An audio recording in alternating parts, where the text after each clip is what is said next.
Hello friends, welcome to my videos. So in this video I'm going to cover the subclass 124 distinguished talent visa. So before I proceed further, if you have not already subscribed to my channel, please go ahead and subscribe because I regularly upload videos based on your demands. And I always encourage you people to ask questions and comments and anything that you really want to say, and also let me know what exactly you want to see as a comment on my videos so that I can accommodate the same in my future videos. So let's proceed further. So as the name of this visa suggests, this is a kind of a distinguished talent visa that is for people with exceptional talent with excellence in their fields, and this is a permanent resident visa. So with this visa you can stay in Australia indefinitely, permanently. Another point you need to know is that this is a nominated visa, so you cannot apply on this for this visa on your own because you do need nomination to apply for the same.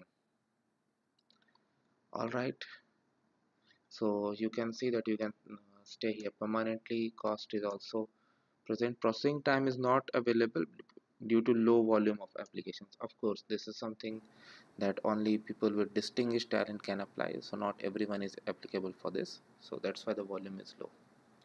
So because this is a permanent resident visa, you can do work and study, you can stay permanently, you can sponsor relatives, you can even become a citizen if you meet the other criterias. Now, you must have an internationally recognized record of exceptional and outstanding achievement and still be prominent in a profession, a sport, the arts or academia and research. Be nominated by an Australian citizen, permanent resident, eligible New Zealand citizen, or Australian organization with a national reputation in relation to your area of talent. Be outside Australia when this visa is granted. Okay, so these are the conditions. Now let's go ahead and discuss about this visa in details. So with this visa, this is a PR. You can do all the things that are available for a PR. Apply from, you can be in or outside Australia when you apply for the visa, but you must be outside Australia when we decide on your application. Now a question arises, what if you are inside the Australia? In that case, you can apply for subclass 858 distinguished talent visa. That I have already covered in a different video. You can watch that. How long you can stay? This is indefinite visa, permanent visa. You can include family members in your application when you apply. Cost of this visa is given, but yes, for each family member that is coming along with you, you need to pay extra fee, and there may be an extra fee for any applicant 18 years old or older who has less than functional English. So the fee is written here. So I suggest it's always better to uh, achieve functional English, because if you don't, you're gonna see that how much you're gonna pay. Processing time not available due to low volume, but if you apply, I suggest you fill everything correctly and apply as per the requirement so that you can avoid any delay that could arise based on your actions. These are the common instructions, and of course there is no visa label because they digitally tag a visa to your passport. All right, now let's go for the eligibility. So the very first condition is be internationally recognized with a record of achievement.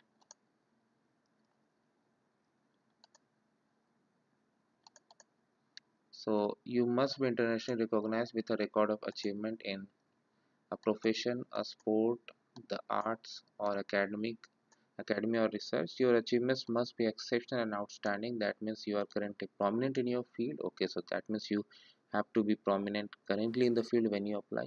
Have superior abilities to others in your field. Are acclaimed as exceptional in any country where your field is practiced. Have a record of sustained achievement that is unlikely to diminish in the future. You must also participate in a field that is recognized and accepted in Australia as international standing. You must have been prominent in this field in the past 2 years. Okay, be a benefit to Australian community. Your contribution may be economic, social, cultural, or to raise Australian academic artists and sports standard internationally. That means it's really exceptional talent you should have.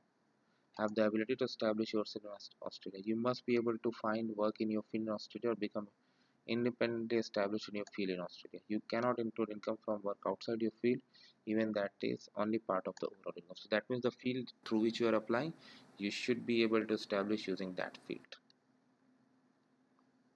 Be nominated. You must be nominated to apply for this visa. Your nominator must also meet our criteria. So your nominator first of all is the status, and they should have a national reputation in the same field as you. Where appropriate, nomination should come from the peak Australian body. The nomination must be made using a form. There's a different form and must be submitted with your visa application. Of course, like the visa officer should know that you have actually got the nomination you really need.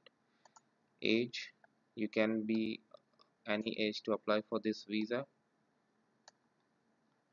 If you are under 18 years old or 55 years or older, you should be of you must be of exceptional benefit to Australian community. Okay.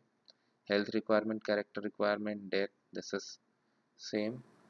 Functional English we already discussed. Now this is more important. Have not had a visa cancelled or a previous application refused. You might not be eligible for this visa if you have had a visa cancelled or refused while you were in Australia.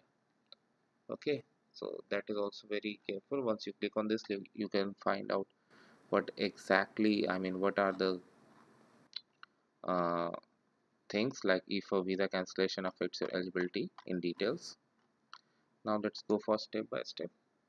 So before you apply, you need an eligible individual or organization to nominate you. They must provide you will need to provide evidence of your nomination with your application, including a completed form. Okay. Then you need to gather your documents, a record of achievement documents. So this section is very important. Record of achievement documents and nominated documents. You must provide your achievements in eligible, provide relevant qualification awards, particularly from internationally recognized organizations, supporting statements from government, professional, scientific, culture, sporting, and other relevant bodies, documentary evidence which demonstrate an exceptional and outstanding record of achievement that positions you among the very best in your field. The evidence supplied in your field supplied to support your record of achievement must also demonstrate prominence in the field within past 2 years immediately before applying. It should include a reference from a person or organization qualified to assess your claims, profiles of your achievements in any media such as magazines, newspapers, or TV programs. If you are younger than 18 or older than 50, you must prove you would be exceptional benefit to the Australian community. Nominated documents. So a nominator should provide you a completed form 100, 1000, nomination of distinguished talent and relevant supporting documents, a statement by your nominator that supports your claim, of course. Now character documents, these are common. Now ability to establish yourself in Australia documents. You must prove you are able to work or support yourself in your field of achievement. A statement detailing your knowledge of opportunities in Australia in your field. Information provided by your nominator, letters from organizations or other relevant bodies in Australia that show future employment opportunities or possible business opportunities. Okay, like a job offer, qualifications or experience you have gained during previous residence in Australia, your employment or business background. You can't include income from work outside your field, even this is the only part of your overall income. We already discussed about this point before. Functional English document, yes, for this. If you are 18 or over, you must be assessed having functional English. If you are assessed as not having functional, you need to pay extra. You will be assessed as having functional English if you hold a passport from these countries. Okay, so if you are from these countries, you don't need to prove anything. Otherwise, you need to provide evidence using acceptable exams. All right. You must apply for this visa on paper. Okay, so this is not an online based. You can send it by post or courier. You must be outside Australia when this visa is granted. If you are inside, then you can apply for 858. After you apply, they are going to process and they are going to let you know the outcome. They may ask you for additional documents, additional questions, anything that is required for the processing. And that's it. Once this visa is granted, you can come to Australia. You can travel to Australia, and then you can establish yourself. So that's it for now. If you have so I hope you like this video. Make sure to give it a like and comment. If you have any concern, any question, anything that you want me to upload, please put as a comment and I will upload the same for you. Thank you.